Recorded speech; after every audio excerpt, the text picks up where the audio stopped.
Alright, so it's time for some more Umineko. We got to where the deaths start happening. The bodies have hit the floor and they've been stuffed with a bunch of candies too. So, yeah. If you're sensitive to gore, we are at the death part, so never anything too graphic shown, but the descriptions can be pretty intense sometimes.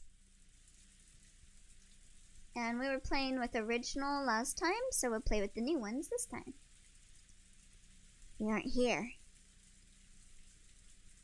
Where'd they go? The servant room and the kitchen are both empty. What in the world happened? Mama! Where's Mama? Well, at least Maria is the only one with a parent still alive. My letter! The letter I got from Beetle! Give it back! Give it back! Perplexing. Butler-kun, are you sure it was Aunt Rosa? Well, even I was half asleep, so I'm not too sure. But I get the feeling that in the early morning, Aunt Rosa came in and fished around in Maria's handbag. I figured there was probably a tube of toothpaste or something in there. Why would there be a tube of toothpaste in Maria's handbag? Looks like you were a little more than half asleep. Butler vaguely remembered Rosa entering the cousin room. Also, when Maria woke up before the rest of them, she'd started rampaging around, saying that someone had opened the envelope she'd been keeping safe. Putting two and two together, they figured that Rosa had probably come and opened the envelope. A letter from the Golden Witch. I wonder what was inside. A key! To a party! A happy Halloween party! I don't know. But that envelope was for grandfather's personal use, and it had the Yoshidomiya family crest on it. Whatever was inside it must have had some connection to the family conference. She hadn't let anyone touch it, but yesterday, Maria had shown that envelope off to Butler and the rest a whole lot. So they remembered it well. Mama, give it back! Mama, give it back!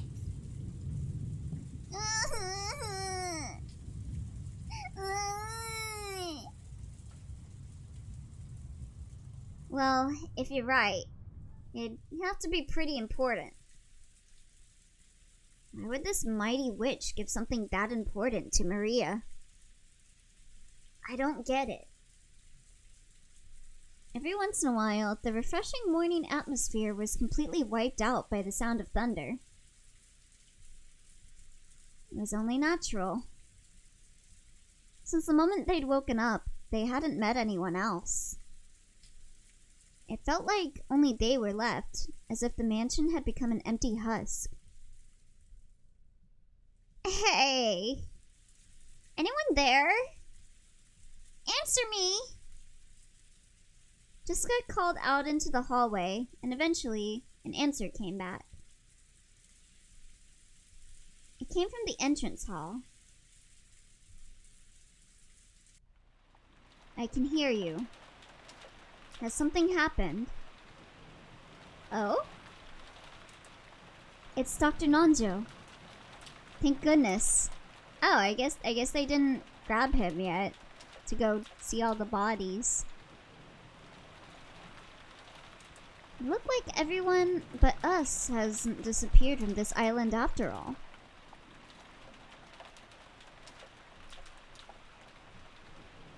Dr. Nanjo, good morning. Sorry, but do you know where our parents went? Dear me. I only just woke up and came here, you see. I have no way of knowing for sure, but let's see. It was only natural. Nanjo was a guest, just like the rest of them.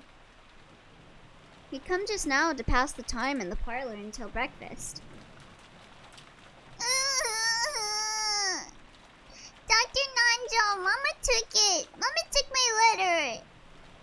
Give it back. Give it back. Maria buried her face in Nanjo's plump stomach, sobbing and crying. Nanjo could do nothing but be bewildered by this ruckus so early in the morning. Someone's running this way. Jessica, someone's coming. But down the hall, they could sense people running hurriedly. They saw Goda and Kanon coming towards them. Normally, it would be disgraceful for a servant to run inside the mansion. And yet, Battler and the rest didn't even think to question that now. Maria's sobbing had become so unmanageable, they wanted to ask someone, anyone, where Rosa was. But the two servants seemed to have bigger things on their minds than Jessica, who was waving at them. Goda flew into the servant room, and when Kanon noticed that Nanjo was there, he bowed and approached the doctor at a quick pace before whispering something into his ear. Did Goda just go into the servant room to go cry or something? What did you say? Rosa-san did? Yes. I will guide you, so please accompany me. Understood. This way. Oh, hey there, Jackie! Habo habo! Happy Halloween! Without saying anything more than that, Kanon finally noticed Jessica and bowed to her. But he wasn't calm. He dashed back down the corridor by which he had come, followed by Nanjo. Happy Halloween! By looking at how hurried they were, Battler and the rest realized that yes, something bad really had happened. Am I right that Goda just ran into the servant room to go cry? They saw Goda through the door to the servant room, which had been flung open. He was holding the receiver and violently pressing the hook. Calling the police. Yeah, you are. From that, they realized he was trying to call a hospital or the police. In any event, he was trying to call someone because a serious emergency had occurred. That reminded me the other day, when I was getting driven to work, there was like because I take lifts to get to work every day, and there was like this police car that was like blocking the way to like get to my destination. And the guy that was my driver was just absolutely tearing into the police. He was like, "Damn, the police don't give a shit about normal people. All they care about is themselves and stuff." And I'm like, "Yo, base." I don't know why I just remembered that, but coolest Lyft driver ever. Finally, someone with good opinions. Let's have a look. Yeah. Mama, give it back. Give me back my letter. It's an invitation to the Golden Land. I didn't know what, but something was happening. Battler and the rest chased after Kanon and Nanjo. And then we realized Kanon-kun had called Dr. Nanjo, but he hadn't called us. So we shouldn't have gone with them. I wonder if Alice regretted her excess curiosity when she chased after the rabbit holding a clock. Maria never got to read the letter like she practiced. Aw, baby.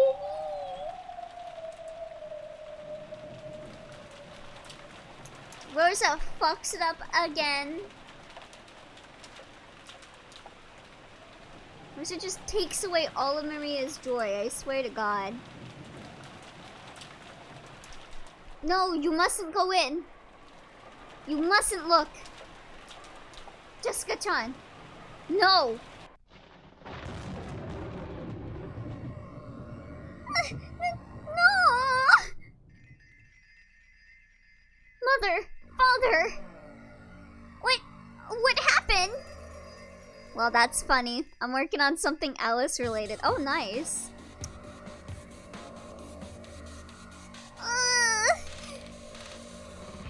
What the hell is this?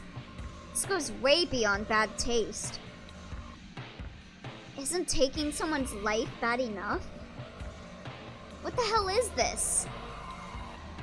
Going to all the trouble after they died instead of sitting them on chairs, slicing their stomachs and pulling their entrails out? You went to all the trouble of stuffing their stomachs full of sweets? Why the hell would you do something so fucked up? 'Cause it's a happy Halloween, of course. Damn it, damn it! Nice job, you bastard. Just great, just great.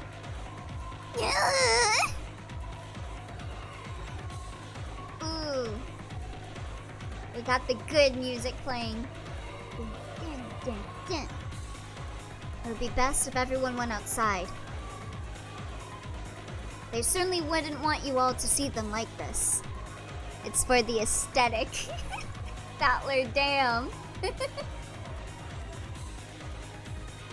Nanjo told the children to go outside, but no one listened. Rosa-san, please tell them. If they keep looking at something like this, it'll do nothing but harm.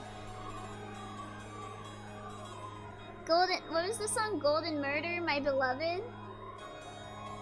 Rosa regretted her own carelessness. She should have realized that the children would eventually come here. She should have quickly locked up instead of standing around stunned.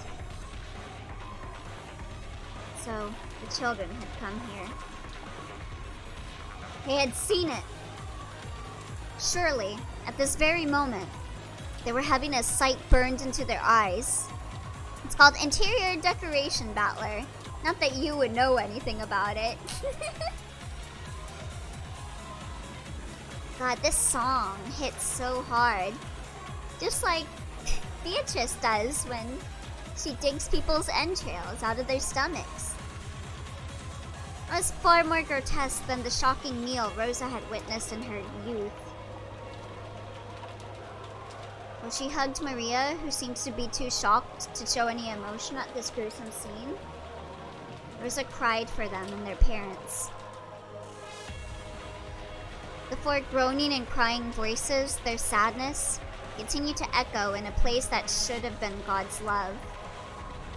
This song hits harder than that crow did, Elise. God forbid Bito works on her Pinterest account, SMH. You piece of crap. Again?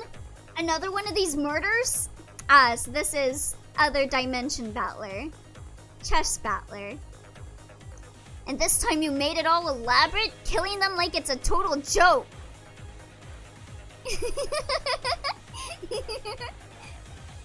I was rather hoping you'd thank me, not cry out in grief. Thank you? Did you say I should thank you, you old bitch? Hi, Meta Battler. Mommy, thank you. Twi being like, I hope she kills me next. I'm crying in grief over not being under your chute. Damn it, there's something wrong with your ears. I'll cut them both off so you can hear better. Why should I have to see that insane way of killing and say, oh, thank you very much, Beatrice-sama. I'll beat your brains out. I love their back and forth. Oh my god, look at that face. Now that's a face. Hold on. I need to take a screenshot.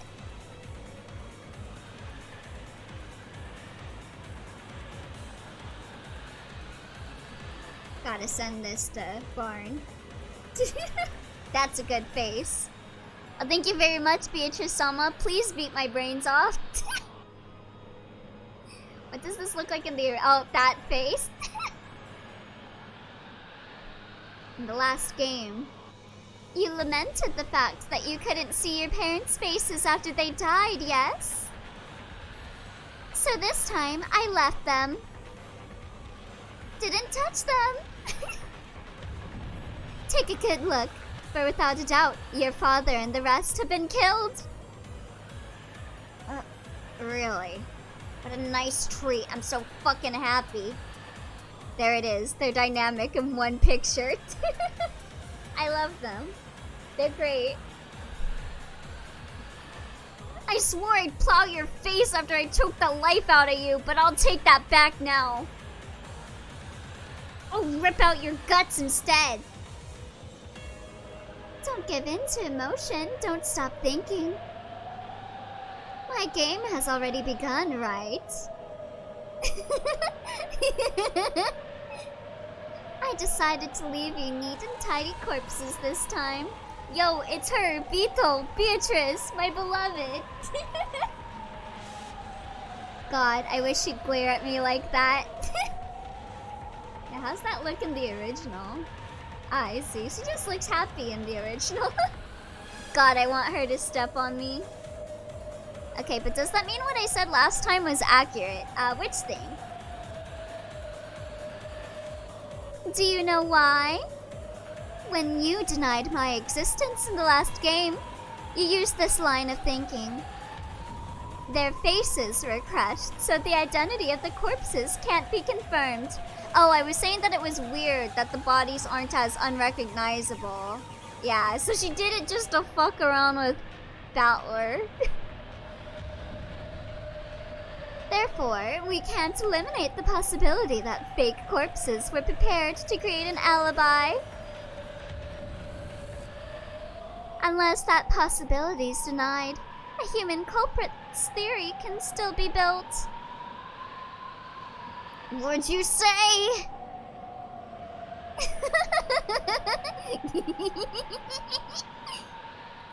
So, Battler, is it okay to leave the examination of the corpses to Nanjo? She did it to fuck around with Battler. God, I wish she'd, maybe I should hydrate. Isn't it traditional in mystery novels for the doctor who performs such examinations to be an accomplice? Then don't leave the examination to him. Do it yourself. Make completely sure that without a doubt the 6 corpses are the 6 people they're supposed to be. That they really, really are dead, not just pretending.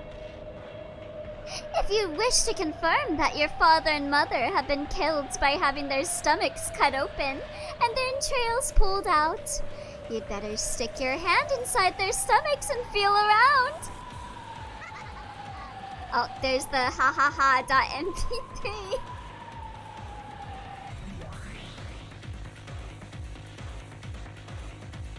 I won't cry, he says while he's crying. I like that laugh. That's a very good laugh. Damn it, I won't cry. Battler suddenly yelled. His tears were still dripping down, but as though scolding himself for being a sissy, he slapped his face hard several times with both hands. Even so, the tears still wouldn't stop. However, he felt a hot blaze in both his eyes. Whoever's responsible for this piece of work, I'll make them pay back their debt completely. So this isn't the time to cry. Gotta think about what to do. But it's magic, Battler. It's useless. It's all useless. Okay, this is non-meta Battler. So when you see the flowers, it's meta Battler, and this is in-game Battler. If you got enough time to cry, then think. There's no time to let yourself cry. Rather than genuine anger, maybe it was more of an evasive anger to blot out his sadness. However, it gave a little courage to George and Jessica, who'd been crushed by the sadness. That's right. Even if we cry, it won't change the reality of what has happened. Damn it! Damn it! Damn it! Damn it! Damn it! Damn it! Damn it! Then what should we do? What should I do for Mom and Dad's sakes? Rosa-sama, I have returned. Goda-san, what happened with the police? What did they say to do? Did they say when they think they'll be able to get here? As to that, it seems the phones have broken down. I also tried the emergency wireless, but maybe it's the weather, but that isn't working either. What did you say? So, we can't contact the police? It's that person! They did something to the phone line, made it so we can't reach the cops. When she heard that the phones had broken down, Jessica immediately decided that it was the work of that mysterious guest. Her eyes were bright red after so much crying, and they began to grow even redder with rage. There's no need to talk about it, right? I understand everything. That's right, I get it. Who killed Dad and Mom? It's obviously her. It's gotta be that witch or whatever who came yesterday. I'll grab her by the collar. Damn it, damn it, damn it! Jessica-chan! Wait! Goda-san, Kanon-kun, go! Yes, ma'am. Milady, wait. Covering her uncontrollable sadness with anger, Jessica ran outside, torn apart by emotion. Thinking about it hastily, maybe the mystery guest who'd arrived yesterday, Beatrice, was suspicious. However, in that instant, there's absolutely no proof that she was the culprit. At this moment, she's just another guest. No more, no less. So Rosa, making an adult decision, was forced to stop Jessica in her rash rampage. Golda and Kanon picked up on this immediately and chased after her. Could the guest that no one invited, Beatrice, be the culprit? I understand how Jessica feels. I wish I could think that too. It doesn't matter who. I want someone to be the culprit so I can bash them right in the face. But before that, we need a clear understanding of what's going on. Who is this Beatrice? I haven't even seen her face.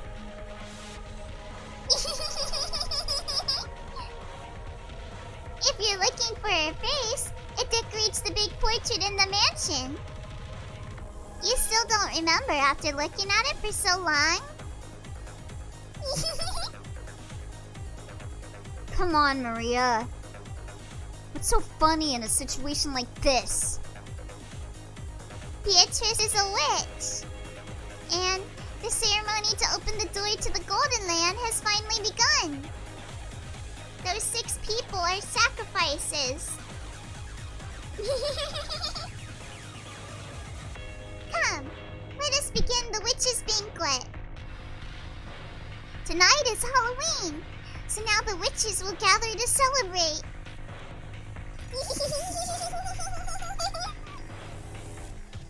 Maria, don't I always tell you not to laugh with that creepy voice? The crisp sound of Rosa slapping Maria's cheek echoed through the high-ceiling chapel. Bro, has anyone, considered the fact that she's being like this to cope with the sight of seeing, a bunch of people dead, and that maybe slapping her isn't, the right course of action right now? She's literally slapping her shit in front of, 6 corpses, bro. Ever since it started raining yesterday. No, ever since the island was swallowed by the typhoon. I've Felt as though something was wrong. Beatrice, Beatrice, save me, Beatrice, Beatrice, help. Yeah, she just wanted to have a nice Halloween party. Let her enjoy her Halloween party, please. It was bright and sunny when I arrived on Rokanjima, but since I'd gotten up early and was sleepy, I took a nap. When I woke up, it had already started raining. And ever since that time, suddenly, a mysterious visitor calling herself the Golden Witch Beatrice arrived.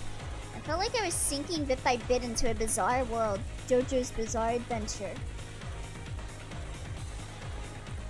What the heck happened while I was napping? Just give me 1 second.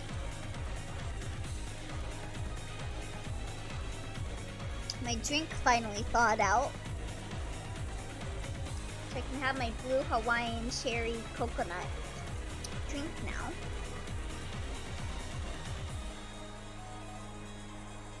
Am I supposed to believe this island was sealed off inside a different world? Where common sense doesn't apply?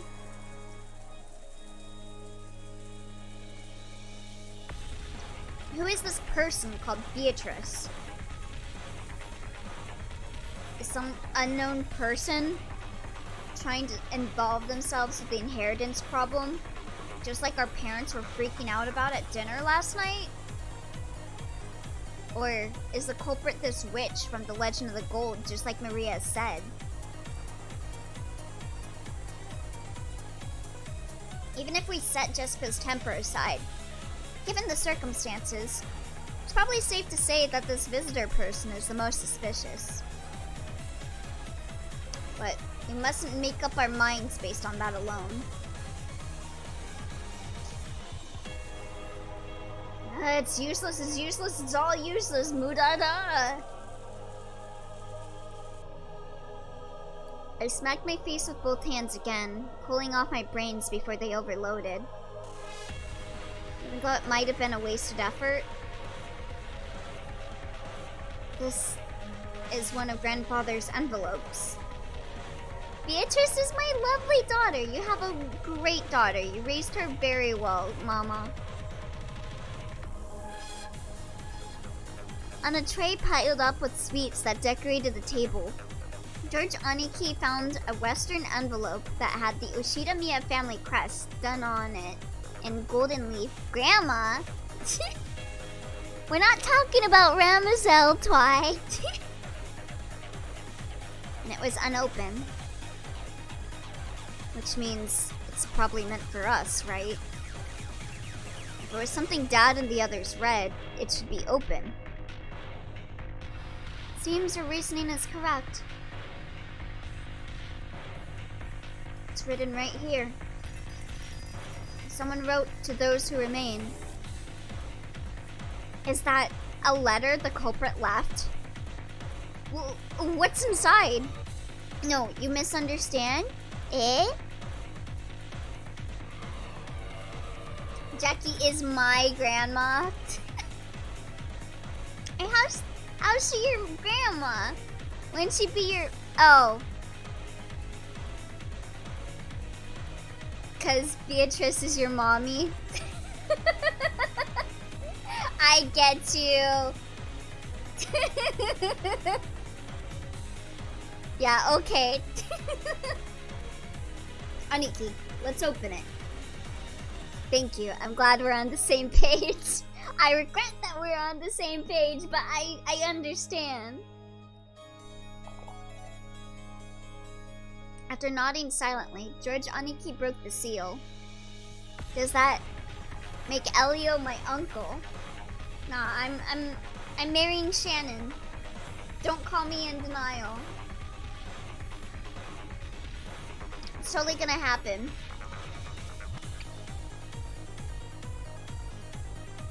I'll read it. AKA Uncelia. Unkelio. Welcome to Rokanjimba, members of the Yoshida Miya family. Incelio. Don't say that! I thought that, and then I was like, I hope no one picks up on that. Dang it! Dang it! Beatrice, the alchemist for this family, employed by Kinzo-sama himself. That letter really was a joke. This Beatrice, who called herself the family alchemist, had announced that she was collecting the gold she lent grandfather, along with interest. And that interest was everything grandfather had created. Damn. Since this tragedy was right before our eyes as this paragraph was being read aloud, it clearly wasn't referring just to the wealth that grandfather had built up. Yeah. It's the people he birthed too. It was literal. Everything that grandfather had created. In other words, all of grandfather's descendants were included in the interest. You bastard! What a screwed up contract! Lives as interest for gold, you say? That's almost like a contract with the devil, isn't it? Yeah. It sure is. You know what the devil's proof is, Battler? Because I think you're gonna be talking about it for a while. Think that makes you look more like a witch? Don't make me laugh. Special clause. However, if someone is able to discover the hidden gold of this contract, Beatrice must abandon these rights for all time. Kinzo-sama has already publicly displayed the location of the hidden gold within the epitaph under my portrait. In other words, it's something like this. If these murders represent her collecting interest, then she's telling us to try and find the gold she gave grandfather if we want her to stop. And she's also saying that the secret pointing to the gold is hidden in the portrait epitaph. So basically, this is a letter challenge from the witch. She's telling us to try and solve the code that points to the hidden gold if we can. And if we can't, she'll keep collecting the interest as planned. I'll beat you to death! Bring it on! But Battler-kun. Nah, she'll beat you to death. Look! Look! The table was covered with sweets. So, even though those things were right out in the open, we just assumed they were sweets too. Oh! I mean, come on. You see them a lot, right? You know, those boxes of chocolate shaped like gold ingots. And a bite into some. This is no box of candy. It's the real thing. This is a real gold bar. It's inscribed with the crest of the one-winged eagle. I heard Mother talking about this earlier. This is a gold bar from Grandfather's Legend of the Gold. Gold ingots weighing a full 10 kilograms, a whole 3 of them, were piled up in the very center of the table. It's where a cake would be placed if it was a birthday party. In other words, this is without a doubt the birthday cake of the party known as the family conference. These are really 4-9 quality ingots. It's worth about 60 million yen. Dumbass! That's too cheap! My parents have been killed, and all you've got is this pile of just 60 million yen in gold? Spoken like a true rich guy. Don't take us for fools, damn it!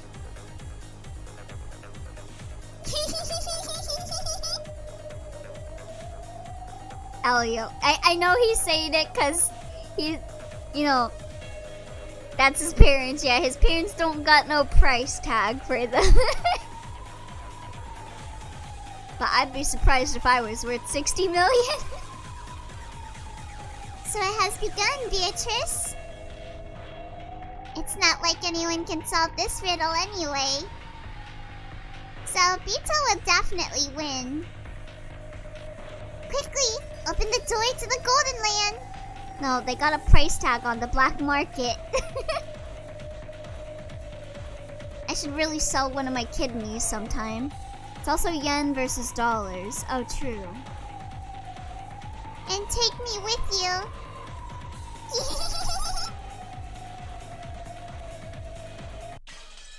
You kidneys? I'm always like, how much money could I make if I found a black market and gave them my kidney? Just out of curiosity. My kidneys probably aren't healthy anyway.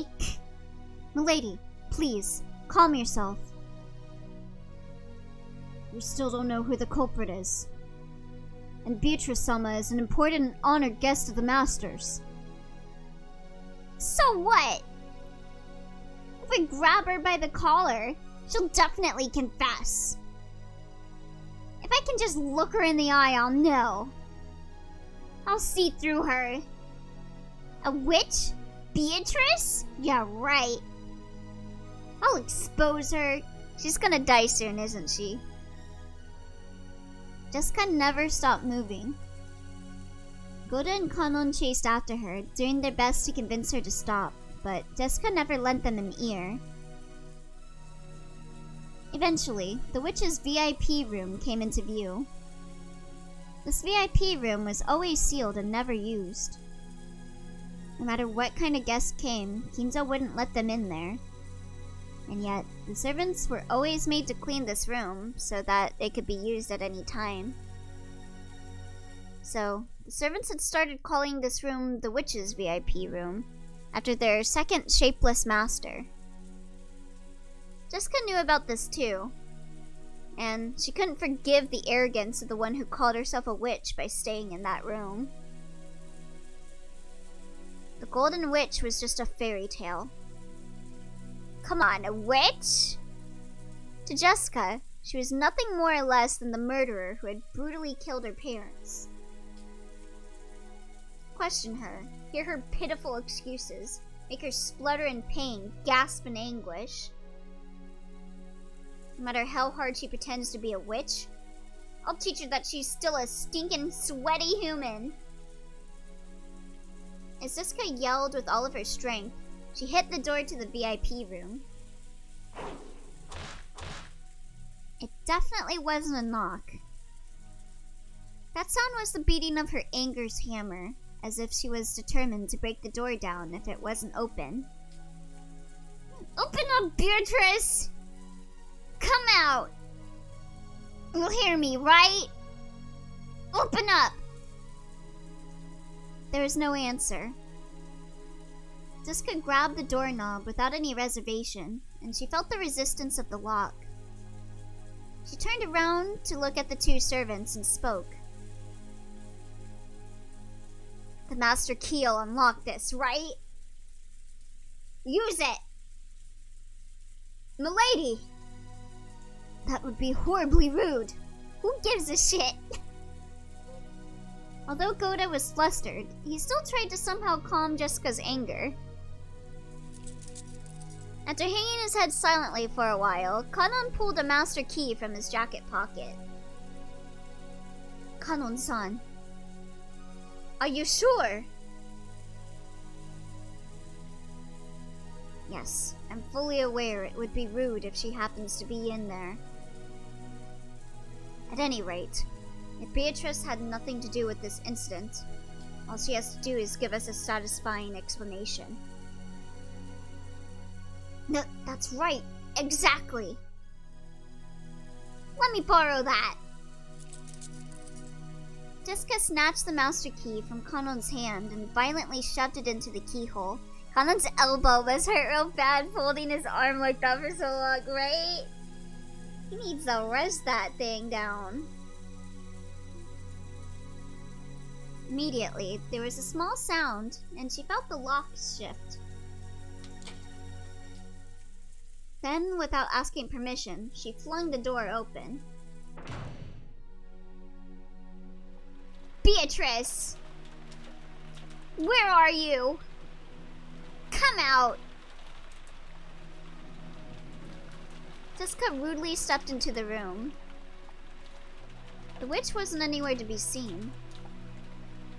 That bitch! She's not here! Where the hell'd she go? She's in the metaverse now. Hopefully not the one that's NFTs, but like the Persona 5 one or something. Yes, she doesn't seem to be here. Jessica, thinking she might be hiding somewhere inside the room, peeked behind the curtains and under the bed, but she couldn't find anyone. Oh no, Vito just bought more land in the metaverse. Oh no. However, there definitely were signs that the bed had been used. What next? She's gonna buy some non-fungible fucking Neopets tokens? I feel like Vito would be into Neopets. Though it was only a vague sense, the atmosphere in the room felt a little soft. I think everyone should be into Neopets. Maybe. I don't know. Did Neopets get better? I heard it was an NFT stuff for a while, and then it was under new ownership, and now it's better, but I don't know if it got worse or if it's still better.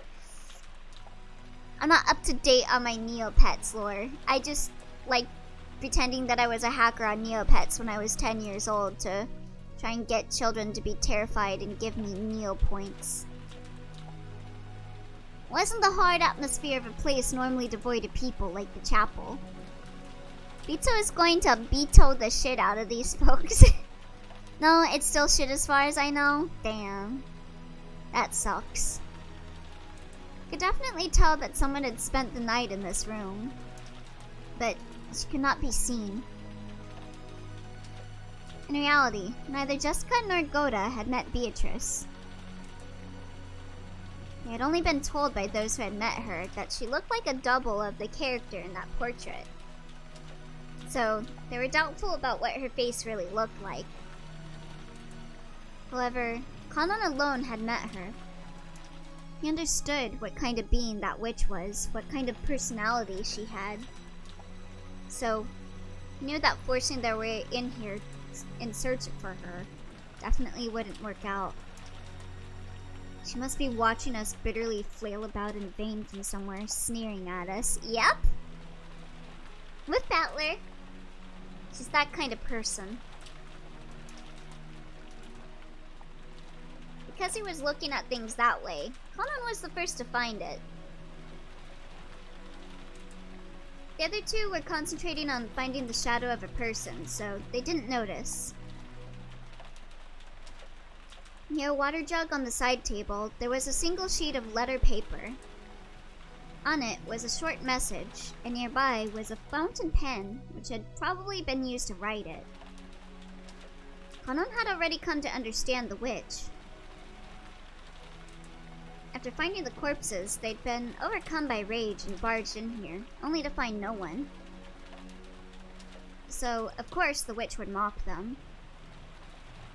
You can't mock someone unless they know they're being mocked. So, in other words, that's what this must be.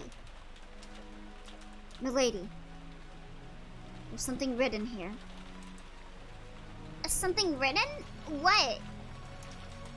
Jessica dashed over and violently snatched the piece of paper away. No, it's still shit. Oh wait, I already read that. She probably wasn't gonna be violent. She just couldn't control her strength right now. What the? Don't fuck with me! As soon as she read the message, Jessica went into a wild rage, crumpled the paper up and threw it. Kanon being like, aww.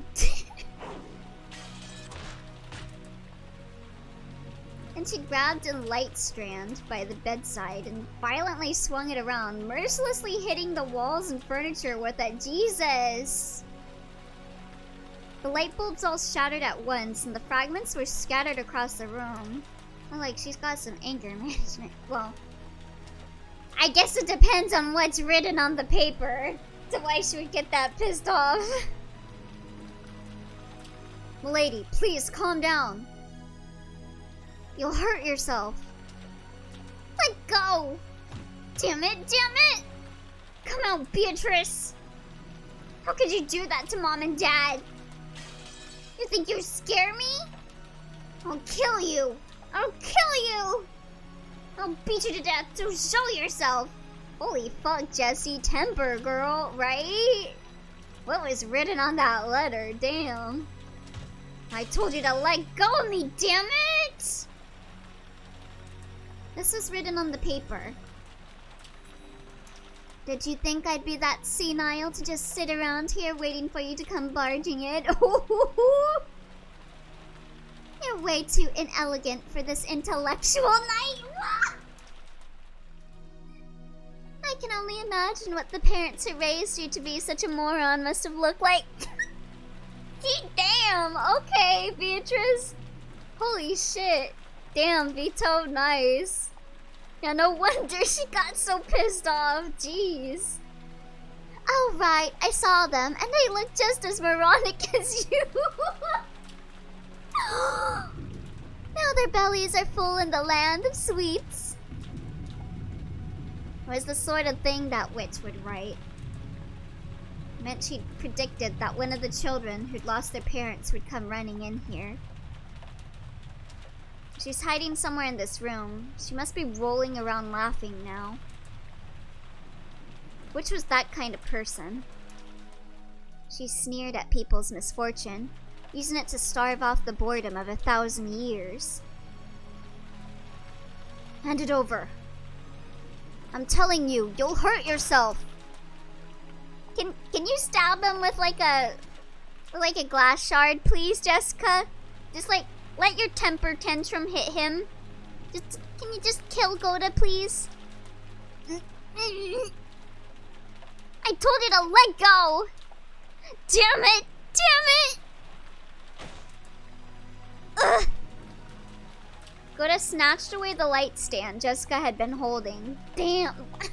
Why is she even breaking the light stand?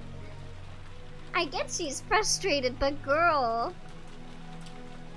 After all, if she kept swinging it around, she might end up smashing it against something, which could cause serious injury.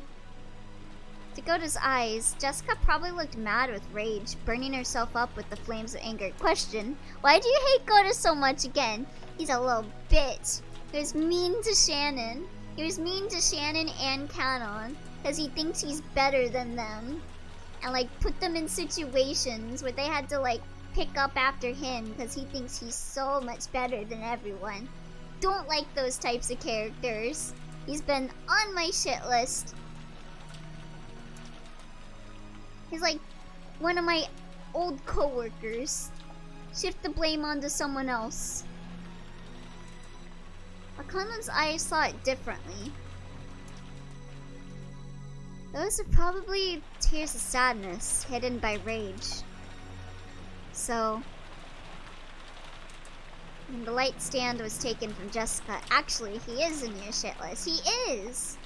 I do not like him. Why has he lived this far? When's he gonna die? When the light stand was taken from Jessica, and she started crying on the floor, scratching at the carpet, almost as though she was groveling. Read that with a pun, Elio. Actually, he is in your... Huh? He's in your shit? I don't get it. I don't get it!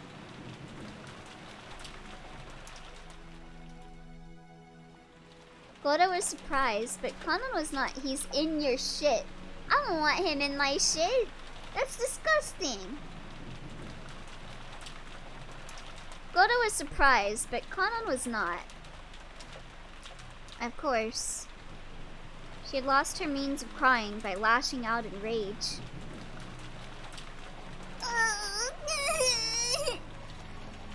Dad! Mom! Considering that she was a daughter of the Yoshida Miya head family, she was in a very shabby state. She scratched at the carpet with her fingernails, and even her feet were scratching. Jessica cried very, very hard, because if she didn't, her rage would start building up again and swallow her up. But over and over again, she remembered that humiliating message. I can only imagine what the parents who raised you to be such a moron must have looked like. Yeah, Jesus Christ, Beatrice. You didn't need a killer like that, damn. Don't you call them morons! Both Dad and Mom were smart. Unlike me, they were really smart. Don't you call them morons! Take it back! Take it back! Oh right, I saw them, and they look just as moronic as you. Now their bellies are full in the lands of sweets. Damn it!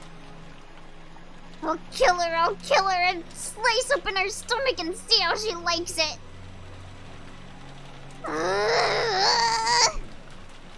Don't need to kill her like that. No, he killed her parents, not her, Elio. Keep up.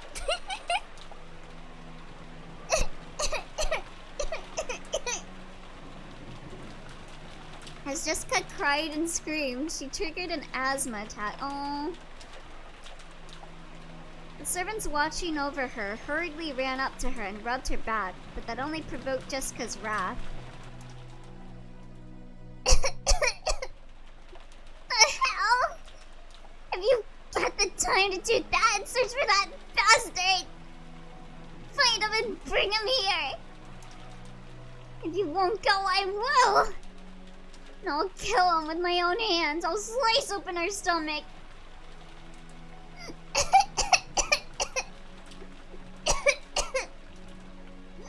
Don't touch me! Do it!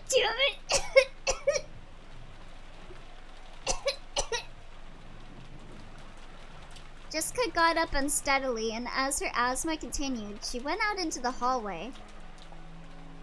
Milady, your medicine, quickly! I will call Dr. Nanjo. Goda-san. Would you leave this to me? Yo! Oh? Kanon had noticed. Goda, who was vastly separated from her in age, probably couldn't sense the tears in Jessica's heart. Aww. Kanon, who had noticed, had to be the one to support her. Kanon-san, are you sure? I believe Milady needs some time to cry right now. Considering that she saw her parents killed like that. You're right. Goda also understood. And he knew that Jessica and Kanon had shared a vague relationship with each other. So he understood everything and left it to Kanon. Very well. I will go back to Rosa-sama. Please, take care of Milady. Yes. Leave it to me.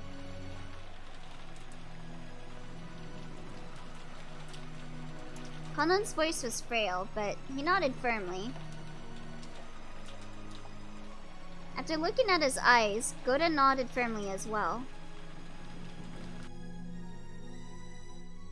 Goda was a veteran with many years behind him. He'd seen a great number of people in his life. So, he knew the vigorous sparkle that could be found in the eyes of those who possessed self-control. He had surely seen that in Kanon's eyes. So, he would leave this to Kanon. When you think about it, maybe that was the first time Goda had ever trusted Kanon and relied on him for a job. Huh, maybe he's not so bad after all. Jessica, still suffering from her asthma, seemed to be heading towards her room, though she kept leaning against the wall. Kanon followed her wordlessly. If she had asked for a hand, he would have leapt forward and supported her. But until Jessica did ask that, he chose to keep himself. Oh, to hide himself. What the f- Watching over her from a distance, where he could come to her rescue at any time. When people feel their hearts are about to explode from sadness and want to have someone by their sides, you can bet 10 billion of them would want to turn around and find someone in the place Kanon had now stood.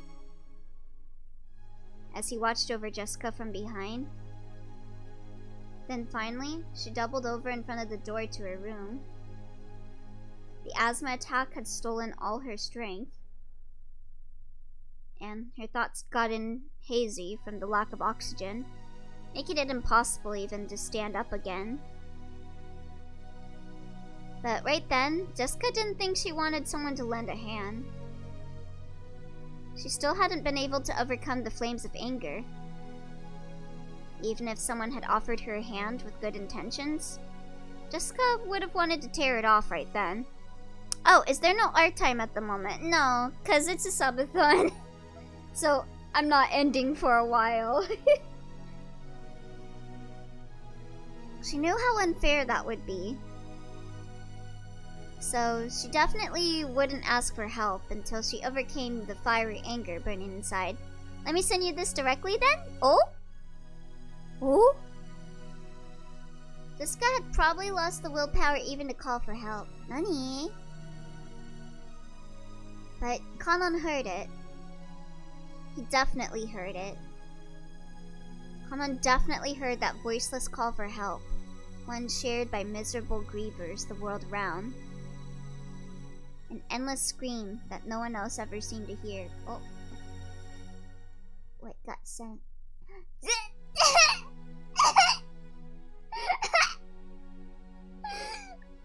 Oh. Oh God. Oh God. I both love and hate this. Oh my God. Hold on. Teehee.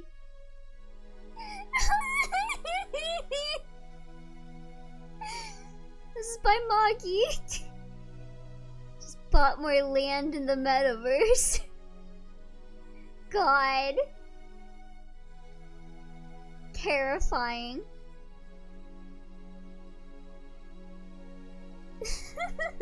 Don't fucking one fucking ad or whatever. One video. God.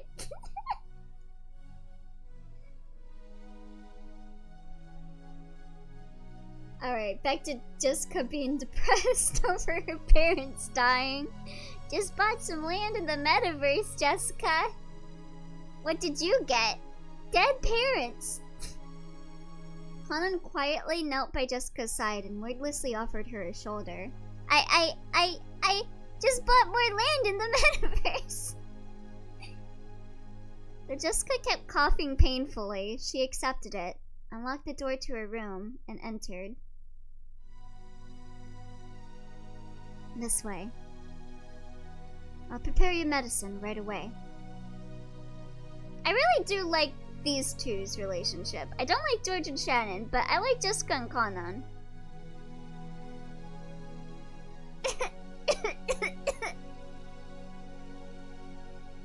Jessica often said that when her asthma got serious enough, it hurt so bad that it felt like she'd vomit up her whole stomach. Her face was pale and her gaze wavered. And yet, the coughing continued. Even so, her sadness was probably even stronger. After having her sit on the bed, Kanon took a bronchodilator from a cute little basket on a nearby side table and handed it over to her. Jessica sometimes forgot to take her medicine with her. Whenever this seemed to have happened, Colin would take notice and secretly carry around the inhaler from the first aid kit in the servant room. But he hadn't done so today. Aww. He scolded himself, as though wondering how he could call himself furniture after failing to bring it with him on a day like this. Oh, Conan, you're too good for this world. Literally. Probably gonna die soon. It's probably gonna be the lover's death. Then he remembered the day when he'd used that word and somehow betrayed Jessica's feelings. It jarred Conan's heart, but he felt it would be indiscreet to think about something like that, considering how Jessica felt now. And he locked it up inside the depths of his heart.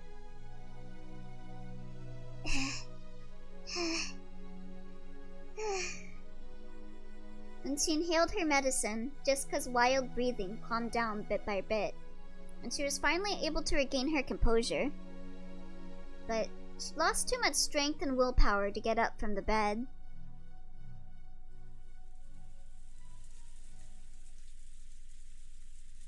Are you alright, milady?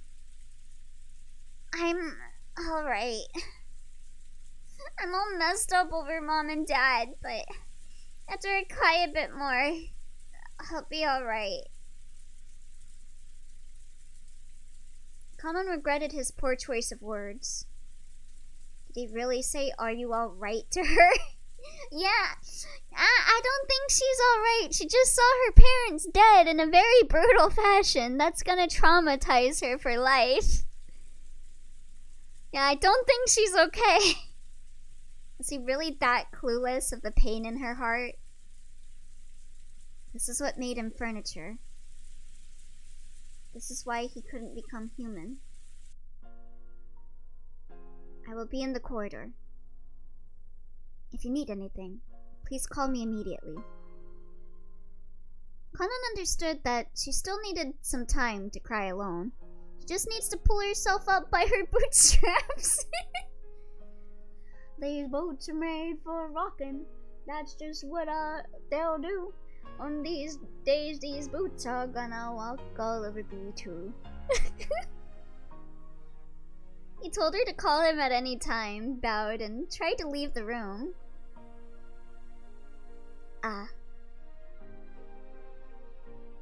Do you need something? Jessica had spoken up as though she wanted him to stop, so Conan had stopped. If she asks it, I'll do anything I can to help her. Right now, I'd become even a cane or a chair if it would help ease the pain in her heart. Yeah, you can sit on me, Jessica. Go right ahead. Conan right now. If by doing that, I can make up for the pain I dealt to her heart on that day. Simp. Mood. For a while, Jessica stared into Conan's eyes. It was as though her reason for stopping him was something she couldn't put into words.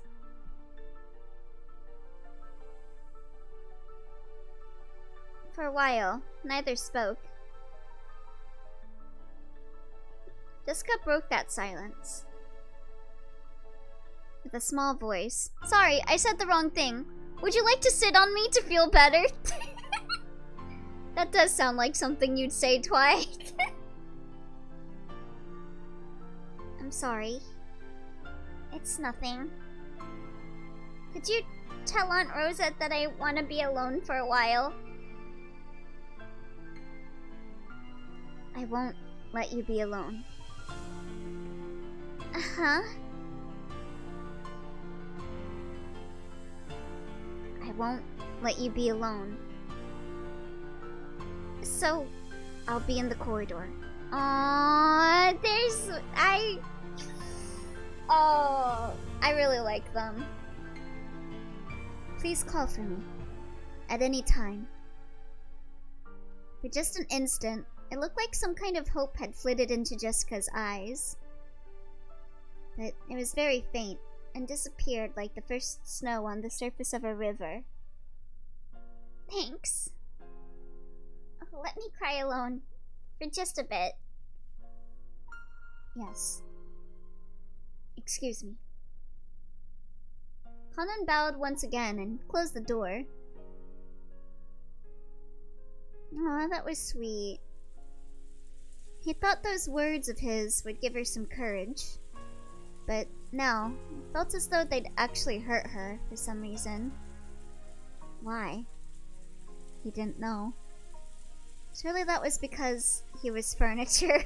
Bro, just get sat on by her and then you can get over being a furniture.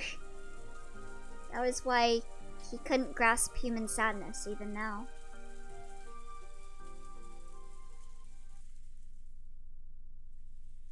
As Conan repeatedly questioned himself, he walked down the corridor. He felt like the window at the corridor's end was coolly calling to him. In the end, am I nothing more than furniture after all? It was still pouring outside, a dark, gray world. Even on days like this, Shannon would surely see the ocean and know that it was blue. But to my eyes, even it cleared up, I would only see gray. I guess you're colorblind then. Have you ever heard of this really cool eyeglasses that you can put on that will totally restore your color blindness for real? Seriously, it's not just a rose-tinted glasses that sells for exorbitant amounts of money. Until I can understand the blue of the ocean, I'll be nothing but furniture, imitating a person. You really don't understand a woman's heart, do you? At times like that, you ought to silently remain by her side. That's why you're furniture. You... There shouldn't have been any trace of human life in this corridor. It had been an empty corridor filled with frigid air. But those scoffing words appeared. Oh, ugh, I can't read. Approached Kanon from behind. Elio, no, he must not know of the glasses. That's secret knowledge. Oh, I'm sorry, bro. Here, maybe if you make your TikTok, he won't find out fast enough. When he turned around, he saw that witch. That witch who hadn't shown herself when Jessica had searched for her with a rage bordering on madness, and who had left that sneering letter to toy with Jessica. There are 3 ways to hurt a woman. Let me teach you them. She gonna teach me how to make her worse? One is to hurt them with a blade. Another is to hurt them in their heart.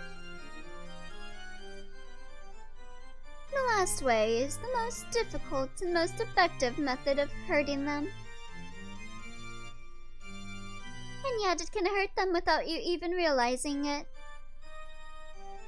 Do you know what I mean? Damn, she really said I can break her. I'm sure some other people want her to do that to them too. How could I know? I don't even want to know. It's to betray their expectations. No living being is more of a dreamer than a woman. They make up dreams all on their own and end up hurting their own selves. A distant man like you hurts women the most. You couldn't understand. Stop calling me other people. I have a name. Okay, Twilight.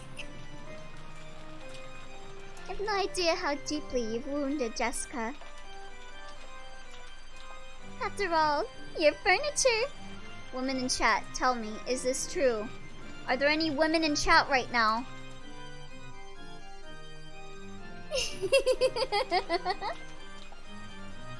We need answers. Women in chat, save us. Women in chat, please. I have no intention of playing along with your nonsense. Did you appear only to sneer at me? Don't be so full of yourself, furniture. You aren't worth sneering at.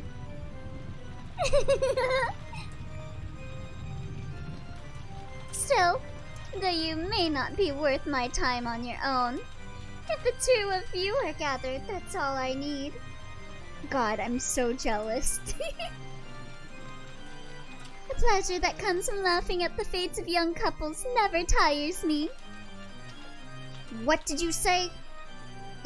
You don't mean Milady is going to be... Yeah, I had a feeling. I need two who are close for the sacrifices of the second Twilight. Yeah, I had a feeling they were gonna be the second Twilight sacrifices. Especially with that scene that just happened.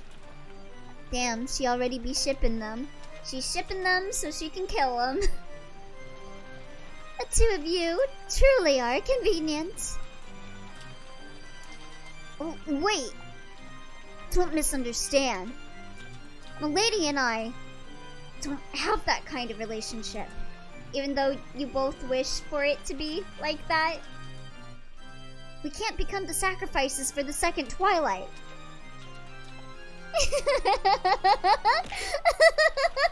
Oh my god. Thank you for the biddies. Ah! Some bits to spook you on this beautiful night in which Maria gets a W. Thank you, Overtaker. Happy Halloween, Maria. Ship to kill. How most fan bases kill their fellow man. That's why you hurt, Jessica. Thank you so much, Overtaker. How's it going? So, I think Jessica and Kanon are gonna die next. As like the second Twilight. I've been having that feeling for a while, and Beatrice just confirmed it. What was the third Twilight? I think they just start going after like body parts after the second Twilight, right? Or was it later on that they start going for body parts instead of just like randomly choosing people to kill? That's why you cannot become human. Yeah, the stakes. I forget the order of the Twilight. I just know the first and the second. Then there should be no problem. If you won't admit you have feelings for Jessica, I can accept that. Twilight 3 is the third Twilight. No, silly. That's, was that Breaking Dawn? No, Eclipse. It was Eclipse. Eclipse is the third Twilight. But I will kill her. Why? You idiot! Isn't it obvious? 'Cause it'll be funny. It'll be fun to kill her and see your face twist in pain. Why else? Twilight, Spy X Family. Tasogare. Oh, speaking of, I actually recently, when I went gift shopping for the one girl that's my coworker, I went to this one store and I saw that they had like Spy X Family like blind boxes, and I didn't even know that he was in the blind box because they didn't list him in it.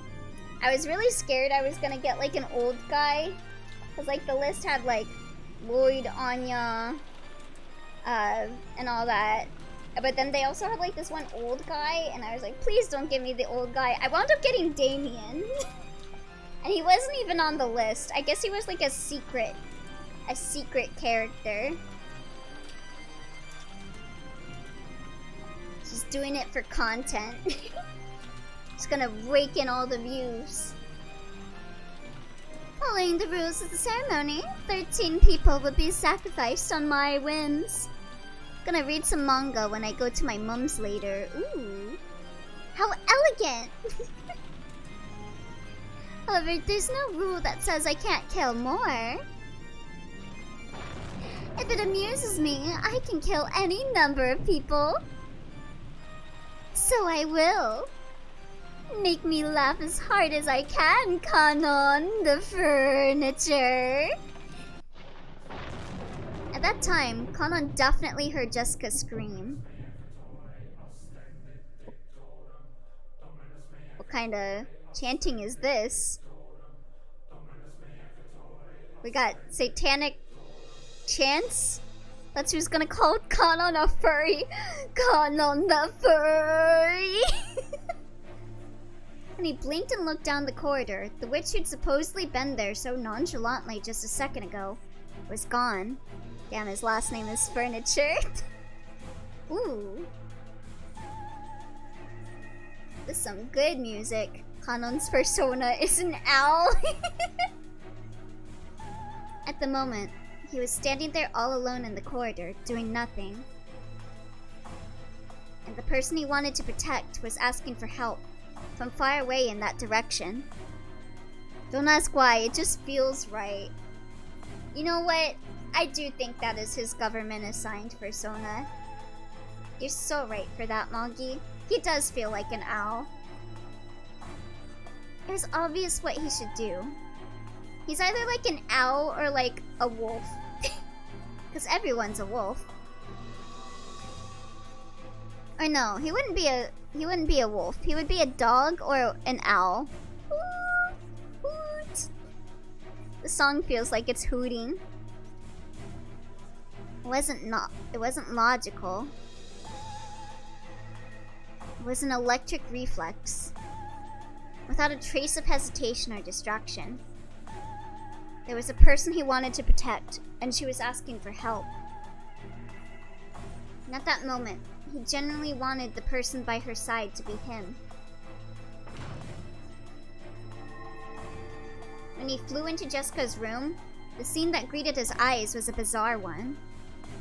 The room had become a fantastical world where a blizzard of gold-colored specks danced, almost as though gold leaf had been scattered inside a snow globe. Screw being assigned a furry. I raise to a being higher in value. I'll be a will-o'-the-wisp. Would you call, like, identifying as, like, a spirit or monster creature, like, furry adjacent? Or, like, what would you call that? Yes. No, that's not it. I've seen this spectacle before. This isn't gold leaf. Occult Sona, IDK. It's countless golden butterflies, Beatrice's minions. Beatrice has definitely got a butterfly persona.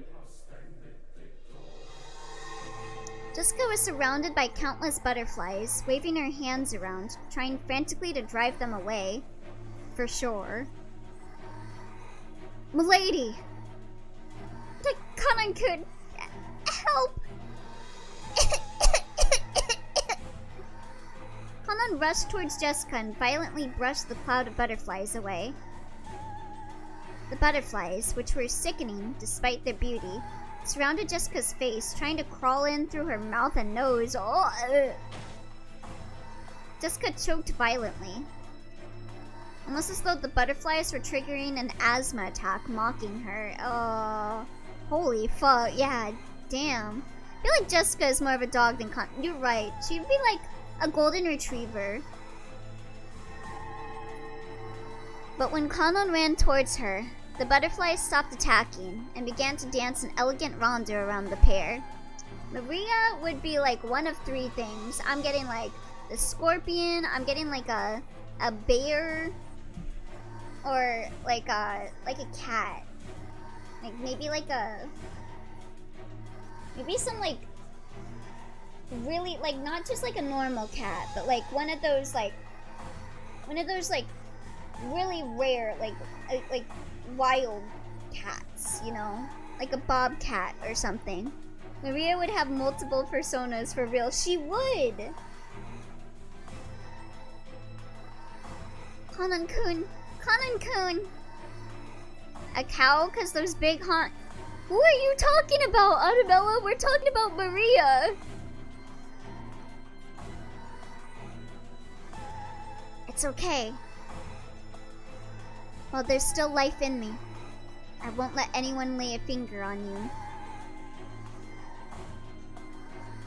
Come out, Beatrice. Are you happy now? Not Jessica, the one on screen.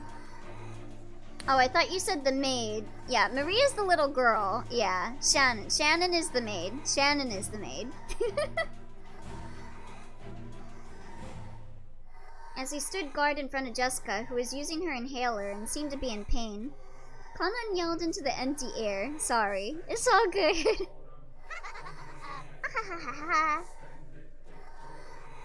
Maria would be a black cat. You're so right. She would be a black cat. 'Cause witches.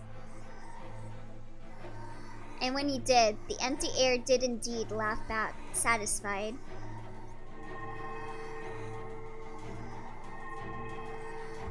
What is like the most factual animal? 'Cause that would be Battler. Then she showed herself. George would probably be a dog, 'cause he's a bitch. Elio probably wasn't in response to Conan's demand. You're so right for that, Twy. He is a bitch. He is a dog. It was obviously because appearing and sneering would bring them even more humiliation. And plus, it was more fun.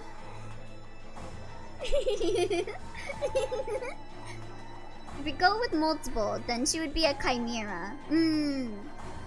She would have so many personas, I feel. Maria just makes personas for sport. Now, everything fits to the plot. George would be a dog that looks like it's shot on the rug. I like that. Canon. That's his persona. Now you're carp on the chopping board. Okay, now that would be that old lady. What was her name? She is like mackerel persona. She is fishkin.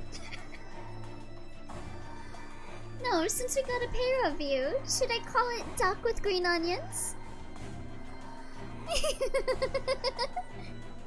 He'd also be a dog because he has no boundaries and no brain. So true. Maria's the kid that gets too into it and bites people. She'd be like, it's a full moon, time to bite people.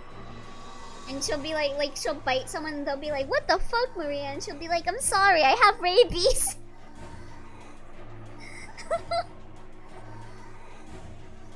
You, Beatrice. Please, stand back. I'll protect you, milady. She bites people. Elio is projecting again. Shut up! Just because I bite my mom doesn't mean I'm imagining Maria biting Rosa. Wait, I am imagining Maria bite Rosa. Fuck. When the princess and the knight came together, it's inevitable that the witch will appear. Approved. Be approved. Yes, why don't you show me how much power Kinzo's furniture can muster? She snapped her fingers with a piercing sound. Rosa is the bitch who calls everyone cringe because they have personas, but in secret she has a persona of a weasel. Canon. So true. She would be a weasel. She would have a weasel persona. She's such a weasel. She's so weasel coded. When she did, a blizzard of golden butterflies was stirred up, and they began to form a small mountain as they whirled around in a circle. No, wait, no, she's a skunk. She's a weasel and a skunk. She has two personas, because she sees Maria making so many personas that she secretly has two of them. Elio would never bite someone. I regret to say that I have bit people. It's just like the swirling of a cold, wintry wind that builds up a mountain of leaves.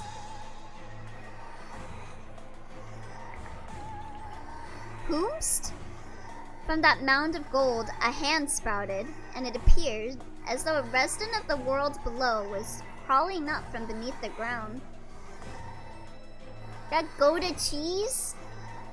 What is this? What the hell is this?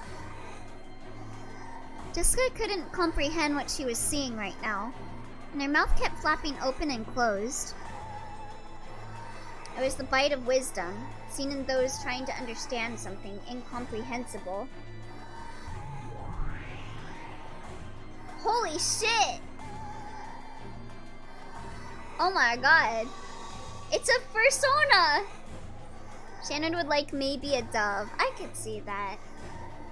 Cute, just like her. That thing crawling up was probably an attendant who served the witch.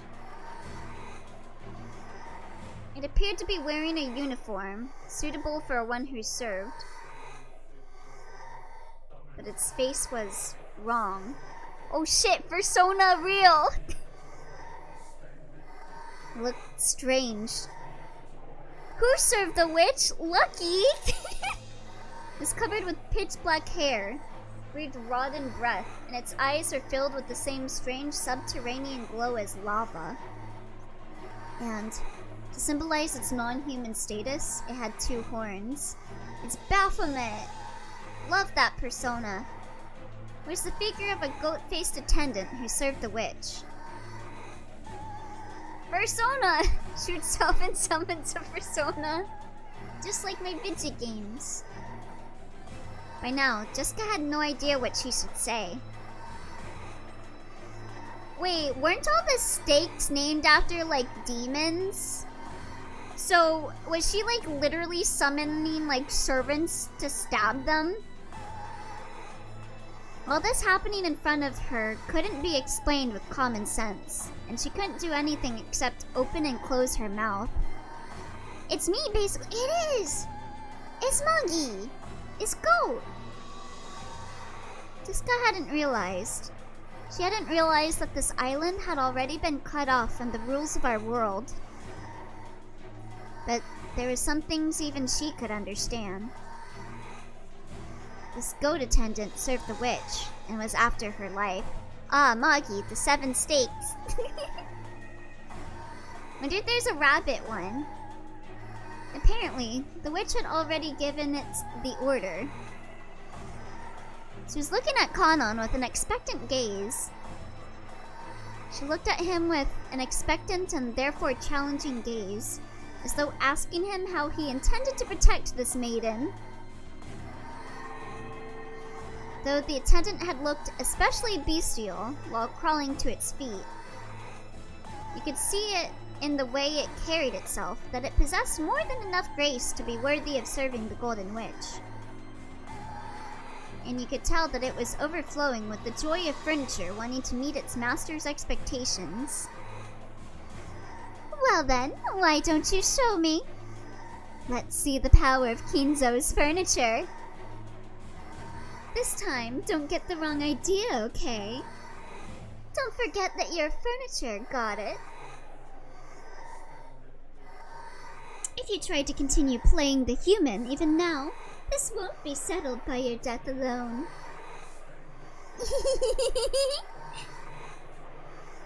The goat attendant made what seemed to be a silent, respectful bow. What's his name? Was it directed at its master, or was it offered to Kanon, its opponent? What's their name? I want to know their name! Is it Baphomet? Then, on the attendant's hand, a blade of wicked malice appeared. Holy shit! They got the Valorant blades. What the hell is that? Etiquette's name, but I call him Munchie. I love you, Munchie. Jessica had been unable to understand what was happening before her eyes for a while now. All she understood was that this glow in front of her existed for the purpose of ending her life. Are they gonna have, like, glowy sword fight right now? Is, like, Kanon gonna be like, and fight him? And right now, that was enough. Kanon spoke quietly to Jessica, who was hiding behind his back. Fun fact, that type of blade is called a katar. Oh. Milady, please, stay back against the wall. Never let your back leave the wall. What? It's only right for the maiden to obediently hide behind the great knight's back. I do hope you enjoy the pleasure of having your life protected by a man. Now, Kanon, let's have a look at your blade.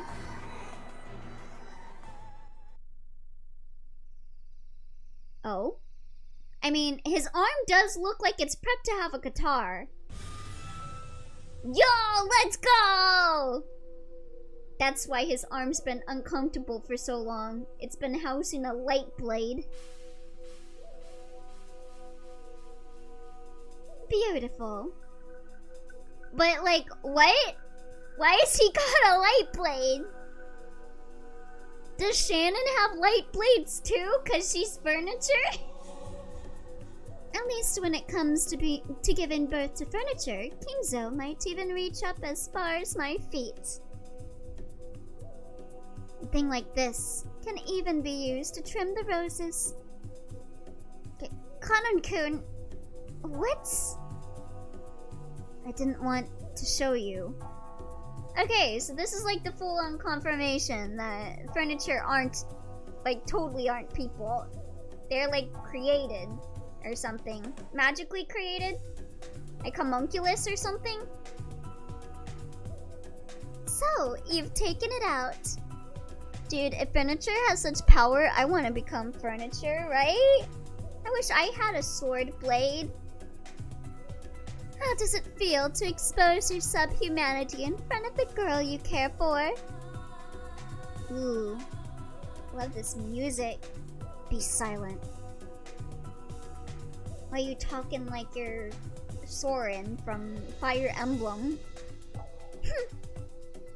So, you'll act composed even though you're really burning with wrath? Yes, they do say that truly hot flames burn a cool blue. Is that how you are now? I love azure flames. There's no way I can kill you with my power. You are the moon. I can never smash the moon by throwing a rock. Do you think if I became a lamp, I would get a cannon instead of a blade? That would be cool. However, in order to manifest yourself, you've had to reflect your image off the surface of the water. If you throw a rock at the surface of the water, you might be able to disturb the moon's image for some time. But that doesn't mean the moon has been smashed. So, until this life of mine is over, I'll keep on striking your reflection. Kanon's so cool! And thus you see how the fighting game started to become a thing. I see. So this is how they made a fighting game out of this series. I like it, Kanon. Begin, furniture.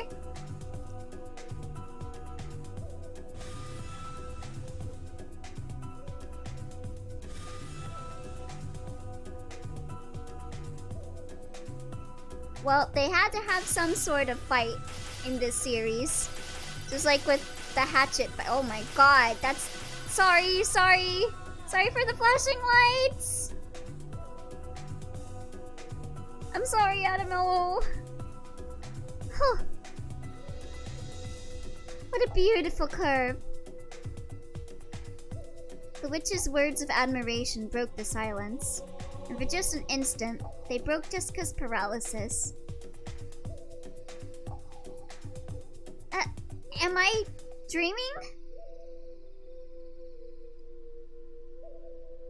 Come. Furniture of the witch. I'm gonna look away just in case now. Yeah, I'll let you know once the fight's over. I'll beat you down to the hell you came from.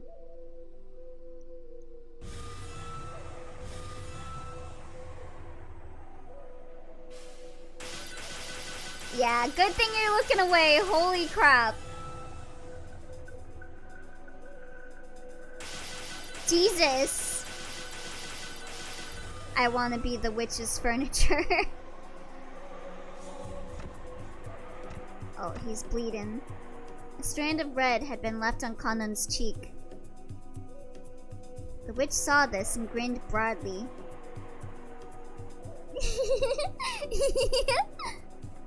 Feel free to mutter excuses about how your instincts still haven't returned quite yet. Oh wow, I looked away and now Conan and the goat are having laser guitar battles. Yeah! This game goes in places you would not expect. Also, I wonder, since Beatrice has servants, does that mean she has maid girls in her employ? I would like to see some maid girls, please. Kanon-kun, stay strong! It's okay. I won't die just yet.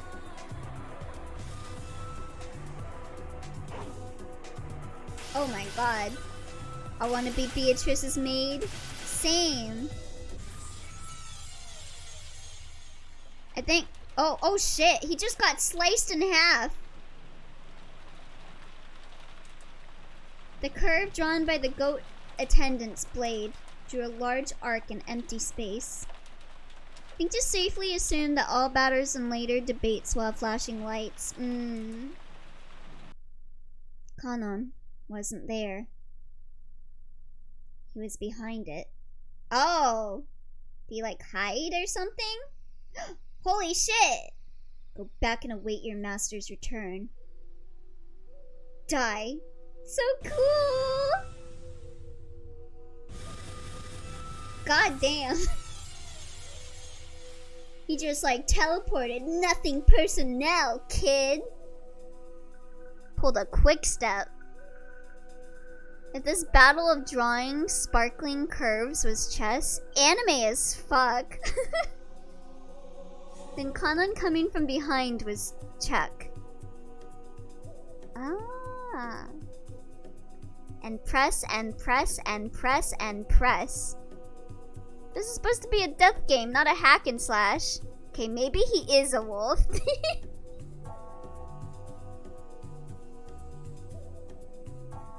Use 7 moves and... Oh, the quick step! That's like the move that you do with the nobodies, right? Use 7 moves and make it mate. Perhaps the goat attendant hadn't even been granted the ability to go into death throes. When's the Umineko character action game? Well, apparently they have a fighting game. As its knees buckled and it fell over, it broke into a bunch of gold butterflies with a pop. Let's go, Kanon! So, there's no sound of it hitting the ground. Even those unable to understand this battle would surely realize that Kanon had been magnificent. So, it couldn't win against a handmade piece. It seems you aren't quite that pathetic. I asked for an update where they replace all the flashing lights with an actual fighting game segment. That'd be nice. You're next, Beatrice!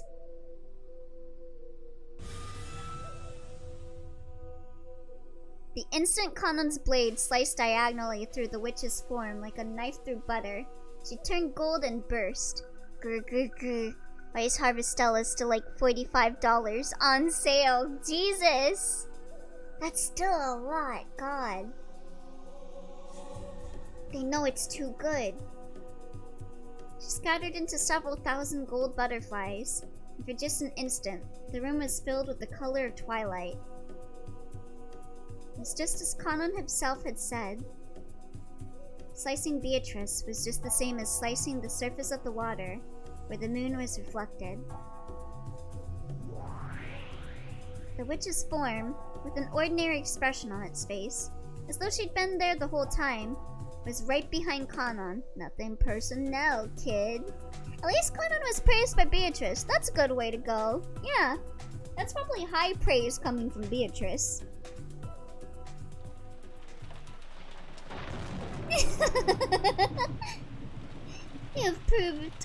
You've provided quite an entertaining show. Out of respect for that, I thought about letting you off the hook, but your rudeness now has made me change my mind. Don't lie. I won't let you kill Milady. Even if that's impossible, I won't let you kill her while I still live. You can't even do that much. Do not speak, furniture. Be silent, furniture. Know your place, furniture. Kanan-kun isn't furniture! Huh? And what makes you think that? I don't need a reason. Kanan-kun is Kanan-kun. No, his real name's different. But a name doesn't make him furniture. Damn, I want to be called. Okay, I'll stop. Overtaker Colette is Colette. She's not the chosen. Colette is Colette. Kanan-kun has his own way of living.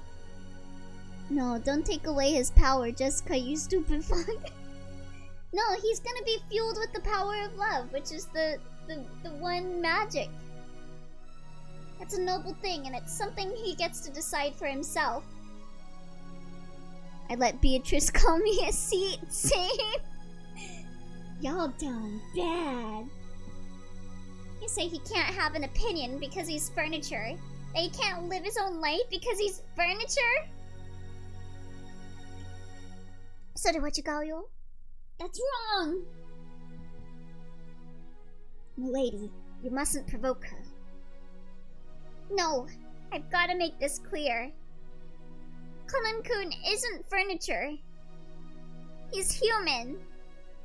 Why? Kanan-kun rushed to save me of his own free will. And he stood in the path of a fearsome witch like you. He had so many chances to just let me go, but he didn't. Self-sacrifice is part of the noble spirit that only humans have.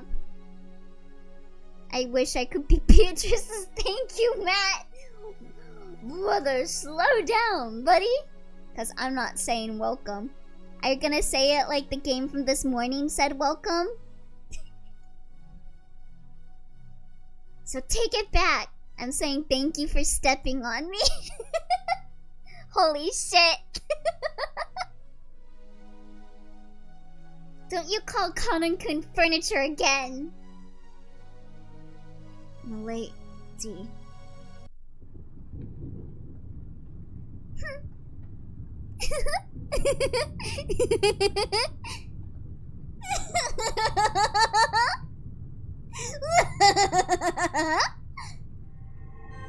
Be silent, human.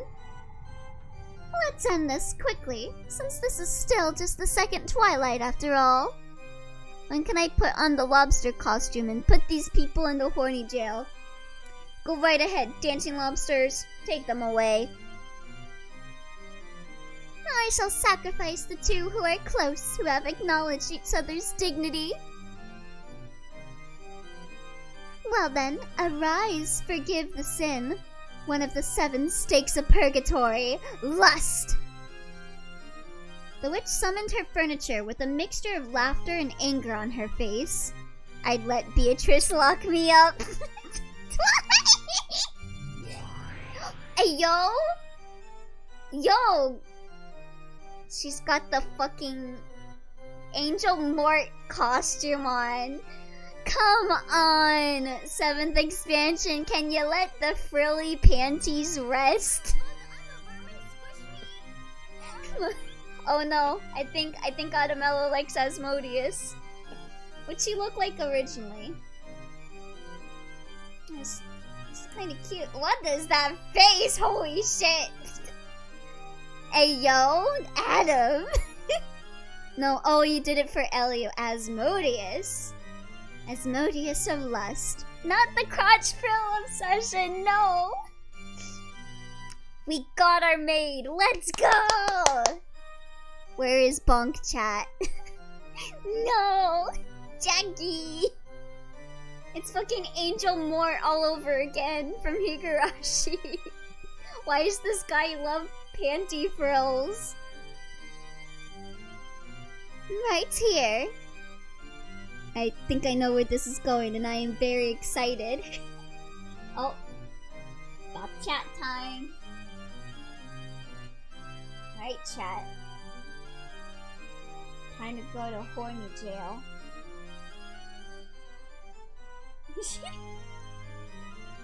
Bonk, bonk, bonk, bonk, bonk, bonk, bonk, bonk. You wanted to get bonked by Beatrice, but instead it's me, Elio. Sorry to disappoint you.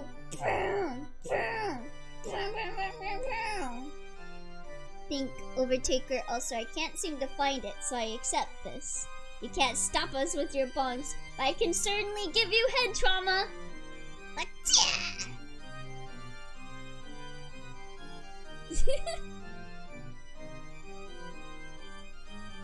Whoops. There you go.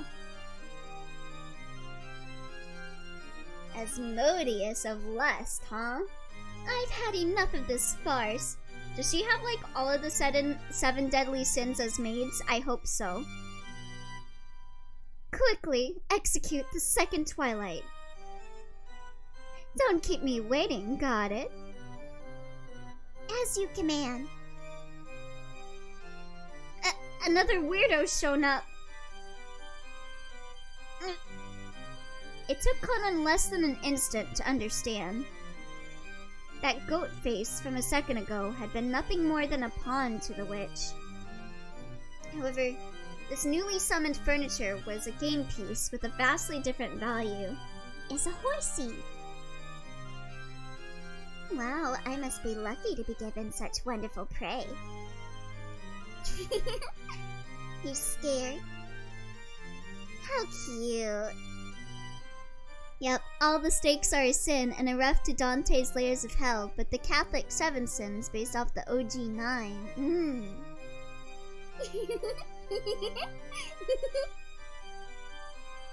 Come, furniture of the witch. I won't be killed by you. You're acting pretty smart for a dunce who can't even follow me with his eyes. We fear no girl with a frilly crotch. Here I go, Kay. This should be like why I'm like 98% certain Beto is a filthy weed, cause who else would dress their furniture like that? For real! What kind of outfit is this? Hey, where do you want it? Where do you want me to pierce you? Damn, girl, don't say that. Chat's gonna take that places. Answer me, cutie. Well, I guess she is Lust. I'll pierce you good wherever you want. Come on, answer me, cutie. Don't call me cute. Oh, she got a little thing. Here I go, you dunce. Agreed. This is also upsetting me, since I love making clothes and character art. Come on, try and follow me, you blind idiot. I can return the get shot, I shot Twilight. Thank you for your service, Mellow. I look away and now there's crotch window. Yeah. We now got the demon of lust here. She like hitting him over the head with like a pan? What the hell was that sound? Oh, she killed Jessica. Milady. With a cowbell? That's her persona. That's... I couldn't follow it with my eyes. But my guess was spot on. Serves you right. Colin's back had been the target. But Jessica had predicted it. She predicted that the witch's target would be the complete opposite of fair and honest, his back. Aww. But she had no way to block it. She hadn't planned on it being some act of self-sacrifice. She just couldn't think of any other way to protect Conan's back. so she could do nothing but block it with her own back. The furniture of the witch, which had changed its form into a demon stake, was buried deep into Jessica's back. It was an obviously fatal wound that reached as far as her lungs. Oh. When she saw this, the witch let out a loud, evil laugh. Because it had hit what the witch had predicted. Damn. Everything was as the witch had predicted. She's really good at chess. What's wrong, Kanon? Milady Jessica just got killed while you still lived, didn't she? Yes, that's it. That face, that look on your face is what I wanted to see. How truly enjoyable. That's enough. Die, make me laugh. Come, arise, forgive the sin, one of the 7 stakes of purgatory, wrath. Another maid? Let's go. Satan of Wrath. Oh wait, whoops, hold on. What'd she look like originally? I feel like I like the original for their designs more. Their eyes look a little weird. Right here. This prey is yours. Eat him up right now and close the curtain on his stage. If you were human, I'd say it's time for you to step down. But since you're furniture, maybe I should say it's time for the stage manager to carry you behind the stage. Thank God you didn't say it's time for you to step on him, Beatrice. Thank you. Really needed you to not say that. I'm so glad. There's like one spoiler I had from this. I don't know when that will come up, but I'm excited. Ooh. I am not furniture anymore. I won't doubt that again. Oh, what's this? You want to be killed by me again? Oh, did she kill him in the previous one too? Stop with the crotch, window, and frill, Beto, you nasty weeb. Damn. Satan must just really like him, huh? Your chest, it's so warm and it feels so good to pierce it. Come on, let me have another taste, okay? Won't you make me feel really good with that hot, fresh blood in that warm chest of yours? What the fuck? Why are they being so suggestive? And then she hit him over the head with a pan. Just as Elio foretold.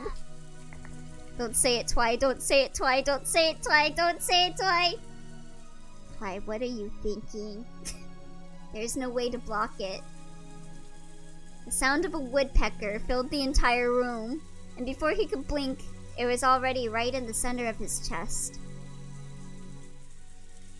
When you take a piece in chess, the rules say that it's impossible for your opponent's piece to defend itself.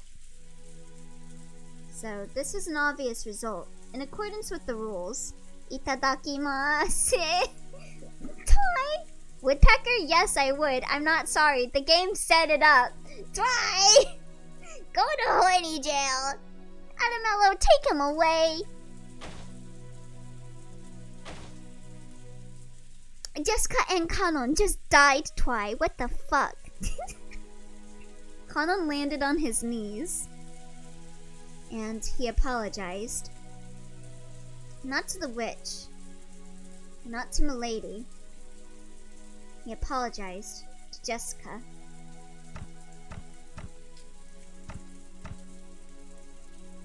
I'm sorry. I will. Puts on costume and drags Twi to the back rooms. I couldn't protect you. Don't worry about it. You were really cool. Kanon finally fell over. He landed next to Jessica, and the two lay there like the constellation Gemini. So I love that Vocaloid song. You know, Kanon-kun, you aren't furniture anymore. Yes, I was too late in realizing that. I wanted to ask you what your real name was. My real name is... Oh, come on. They're not gonna cut it off like that, are they? Also, yes, the new jail is the back rooms. The normal jail is too small.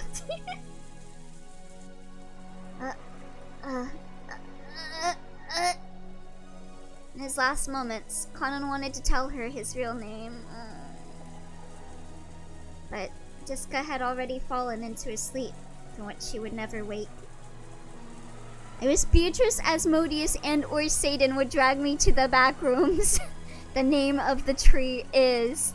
Oh, damn it. Too bad it's me, Twi. So, Conan's real name, which he had protected until today, in the end, he couldn't tell it to Jessica. I became human. Those were the last words Conan left behind.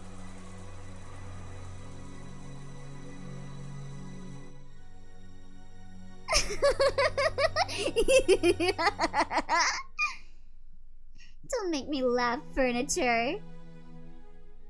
Even after 100 years, furniture will still be furniture. Have you ever heard of anyone stupid enough to dig a grave for their furniture when they throw it away? You know what? Just for that, I'll dig a grave when my chair breaks. Fuck you, Beto. You smash furniture to pieces and make firewood, so all that's left is ashes. That's how it is. Furniture gets no tombstone, but I make graves for my furniture. It seems you believe death means an end to your humiliation, but that's naive. I'll show you what it really means to disgrace the dead. You smash furniture. I want to be furniture. I want to be furniture. Please disgrace me. Why? I mean, she is setting this up. I knew you were gonna say that. After taking a puff from her pipe, the witch breathed the smoke at Conan's corpse. Damn.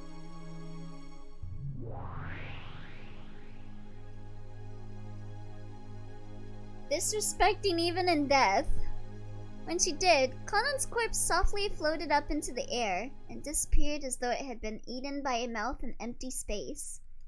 We gave our furniture a Viking funeral because they died as heroes. Let's go! Yeah, let's have a Viking funeral for Conan, even though he's not furniture. He's human.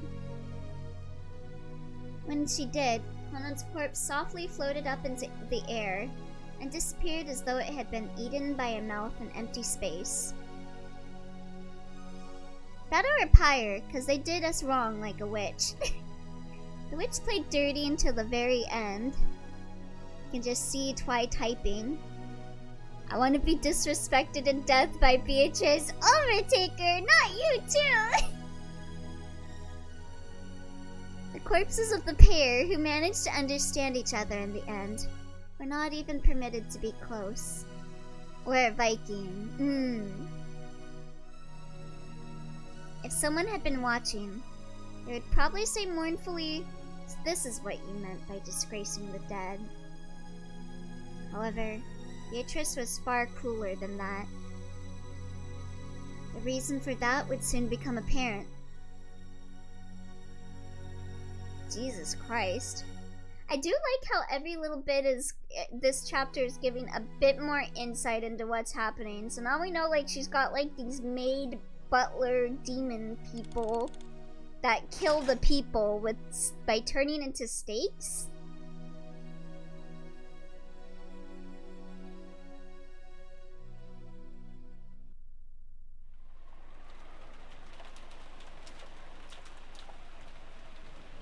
I see.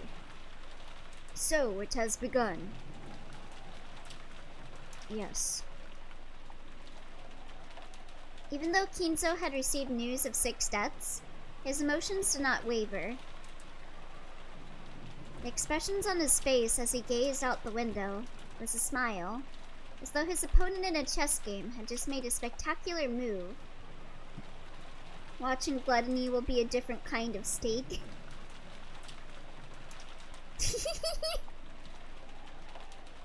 It's hard to imagine that such an expression could ever appear on a father who had lost so many children at once. Golda and Kanon followed Rosa-sama's orders and went to call the police. After that, she ordered us to follow your orders, Master. What shall we do? This island has already been cut off from the real world. Your phones will serve no purpose. Should I have them stop? Until the roulette is finished. What they do to pass the time is up to them.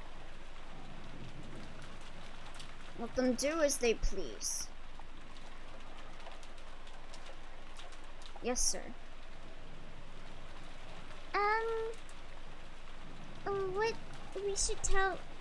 What should we tell Rosa-sama? Didn't I say they should pass the time as they please? They can sing if they want, dance if they want. What an asshole. They're even free to hang themselves by the neck or jump into a boiling kettle. Until 13 people die, they can spend their time as they like. That's too boring, and they can wonder about whether 6 times 9 equals 42 or something. That's the answer to the mystery of humanity and the universe. That's 54, dude. Can't even do math. Yes. My apologies. Shannon cowered in fright at the sudden rage. Genji made a gesture as though telling her not to speak out of turn. Hey, Elio, I have a question. He's gone! Hold on. Before you say that, let me go turn on the light.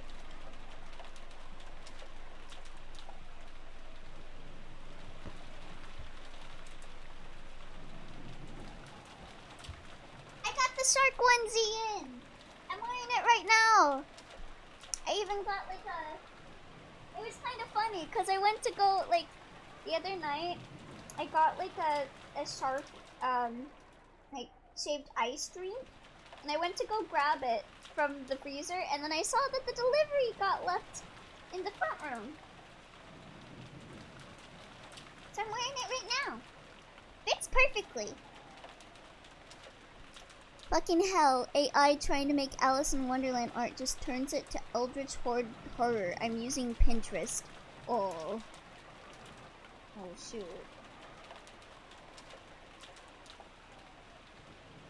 I don't really like AI art, like at all. Oh shit, that's fucking sick, sane. Anyways, I wanted to ask how you're doing. I'm doing pretty good. Just watched like 2 people just die though, so that kind of sucks. But we saw demon maid girls, so that's cool.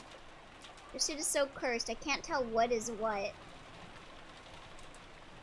Yeah, pretty good day. Got the shark onesie, wearing it right now. It's nice and comfy.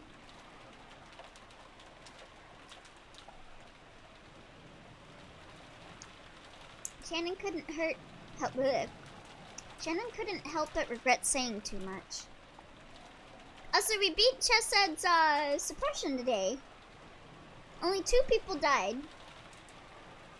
However, you 2 are also free to do as you wish. Genji, need a shark Elio model now? I guess I've become a shark. I don't know why. I just like the other night I was just like, yeah, I'll get the shark ice cream. Now here I am eating shark ice cream in a shark onesie. Yeah, I got Chesed. I memory code to get rid of Silent Orchestra though, cause he was being a bit too annoying. It was a pretty smooth. It was a pretty smooth suppression. The only two we lost was I lost Silk to Child of the Galaxy because I wasn't paying attention, and then I lost Asuga because we got Amber Dawn, and I was trying to send him into a containment where it spawned, and it got him eaten before he could get in the containment room. But otherwise, pretty good. Just we got cheese. No, Silk and Suga. Yeah, rest in pepperoni. Christ fucking almighty, I'm back. Oh hey, welcome back! And I was informed of where I was going for family obligations. I was told it would be 1 hour at one place and an hour at another. It has been 6 hours. I am just sitting down. I have a splitting headache and I don't want to say a single solitary word to another human being through voice. Oh, that's rough. I have a feeling that's what's gonna happen for me on Christmas. I did tell my cousin, I was like, would you be cool if I, like, left a bit early? So hopefully I can just be like, here's your presents, bye.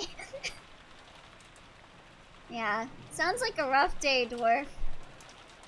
I'm surprised Mini Automello is still alive. Holy F, poor dwarf. Yeah, Automello, you got the Mountain of Smiling Bodies suit, I think, so I think you're pretty safe. Genji and Shannon too. Anyway, for those of you just coming in, Kanon and Jessica died, but Kanon went down like a fighter. He had fucking laser sword katars, and he fought a goat demon man, and then 2 demon girl maids showed up, and they killed them. Yeah, take some time to get some water, tea, coffee, hot cocoa, get a blanket, and relax for a bit, yeah. How do you feel about the chess set upgrade? It's great. I really like it. The 25% chance of not dying or panicking for each employee is really good. I mean, it's still only 25%, but that's a 1 in 4 chance, so I'll take it. You have done well serving me until today. And the demon maids full-on impaled him and Jessica. I wish they'd impale me. Your words are too good for me. But, we are furniture who have sworn to serve the master. We stand ready to serve you, no matter the time. Until the very end.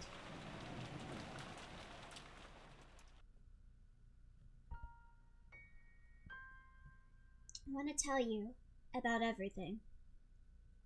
Shannon, I'm going to write a will. I shall need you to transcribe for me. Please, Genji, my usual drink. Watch if they remake Umineko, they're gonna turn Asmodeus. Eh? Nani? Huh? Yeah, huh? Yes, sir. Nonjo often recommended that Kinzo write a will because of his health. But each time he had, Kinzo had gone mad with rage. The words she says would be double entendre. Ever since then, you'd think will would have been the word Kinzo hated most. After hearing such a word come from his lips, Shannon couldn't help doubting her ears for an instant. Had the Umis neckoed yet? Hey, welcome, Barn! Yeah, so, Jessica and Kanon are dead. Kanon had a light sword Katar fight with a goat demon man, and then 2 demon girl maids showed up and killed them. I am not kidding.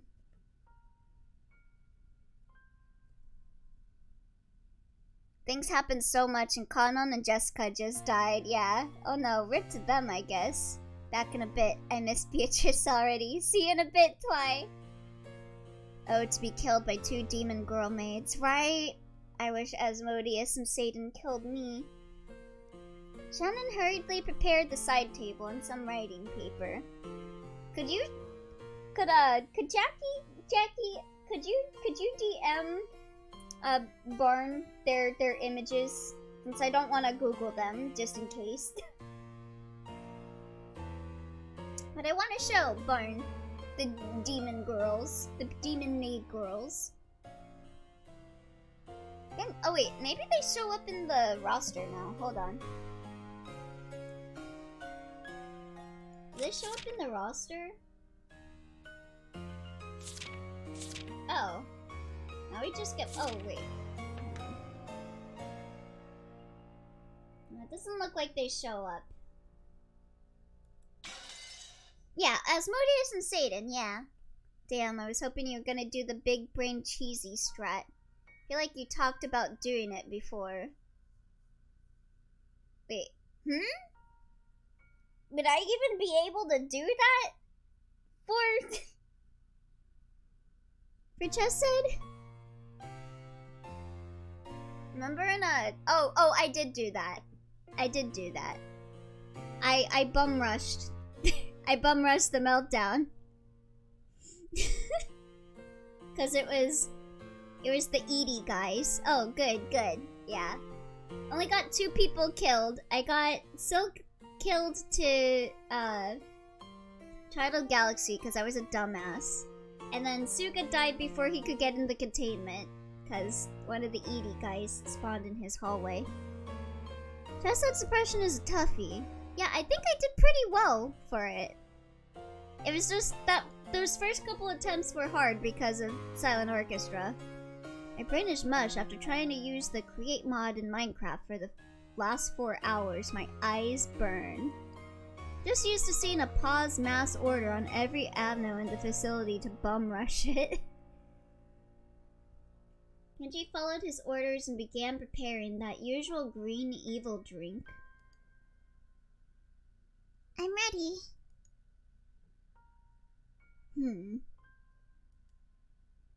Where should I begin? Shall I also speak of my life? It would be fun to leave behind a record of my most memorable games. It can be truly amusing to read the records of old games from centuries past, to journey in search of those players' thoughts. So, should the game record of my life lead those in the future to go on a journey in search for my thoughts? Let that drink from the evil queen in Snow White. For a while, Kinzo pondered over where he should begin, strutting all over the room with his hands behind his back. Anyway, let's take a look. I think I'm gonna end here for Umineko. Oh wait, I haven't even... I guess because their bodies haven't been discovered. Like, we know they're dead, but no one else knows they're dead. I guess Battler... I guess this is like... what Battler knows or something. Maybe. And that's why it hasn't reflected them being dead yet. Did you ever figure out the extra damage multiplier? Because it was not double. Oh, it wasn't. What was it? Got that drink. Got that drink. Let me get rid of this just but we're land in the metaverse Beto.